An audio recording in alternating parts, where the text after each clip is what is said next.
Welcome mga ka-tennis sa YouTube channel na Aying XX. Bigyan natin ng konting review ang Australian Open game ni Alex Ayala versus Alicia Parks. Konting review lang. So hindi tayo expert nito pero try lang natin. Okay.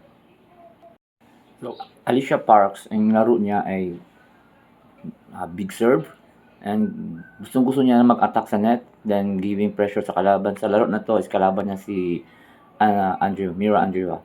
Now, serve again, and hilig talaga niya mag-approach sa net. Here we go. Yung rally nila.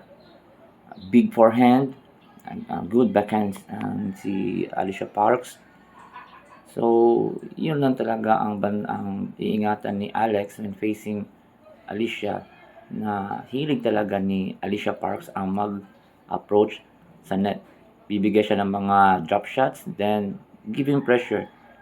Kasi maganda din kasi ang net game ni Alicia Parks. Tulad niya, no? So, always talaga siya sa net. Ayan. May drop shot naman siya. Nag-error lang, pero yun talaga ang game plan ni Alicia Parks. Ang konti problema lang ni Alicia Parks is on long rallies.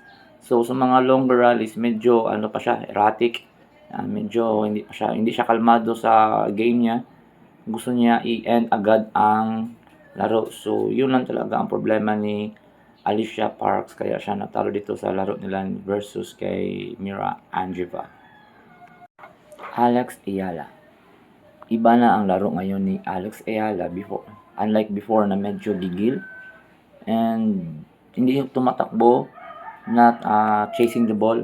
So ngayon, iba ng laro ni Alex talaga. Kasi nakita ko itong laro niya.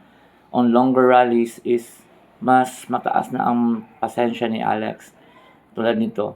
And ang backhand, this is a backhand versus forehand laban kay Lynette. So, forehand kay Lynette and backhand kay Alex. So, makikita nyo dito na natalo pa ni Alex ang forehand ni Lynette. So, nanaig ang backhand ni Alex Ayala. Now, ang laro ni Alex now is power. Meron siyang power, precision. Meron na siyang napaka-precise na control na bola, especially sa kanyang backhand na mahirap basahin, kaya nahihirapan yung kalaban niya. Kayang utusan ni Alex ang bola gamit ang kanyang backhand. Ang backhand na may power and precision talaga yung nakikita ko kay Alex. So, if tanungin ako, so saan ako dito, I will go for Alex sa match-up na ito. So, Alex Ayala versus Alicia Parks on Monday, 8 a.m. Okay.